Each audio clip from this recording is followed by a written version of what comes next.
পূজা, আমরা যেরকমটা জানালাম যে শুভ্রা কুণ্ডু আজকে বোরখা পরে তিনি ইডি অফিসে গিয়ে প্রবেশ করেন এবং আমরা যেটা খবর পাচ্ছি যে মনোজ কুমার এবং শুভ্রা কুণ্ডুকে মুখোমুখি বসিয়ে জেরা করা হয়েছে বলে সিজার মণ্ডল আমাদের সঙ্গে টেলিফোন লাইনে রয়েছেন। সিজার, এই সম্পর্কে বিস্তারিত কি তথ্য এখন অবধি পাওয়া যাচ্ছে?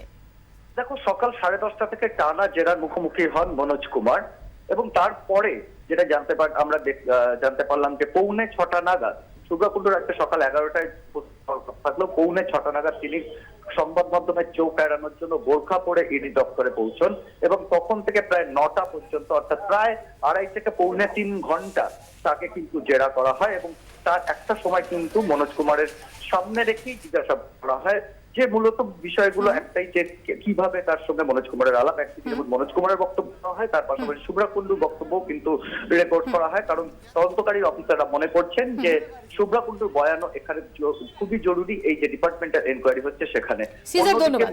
সিজার।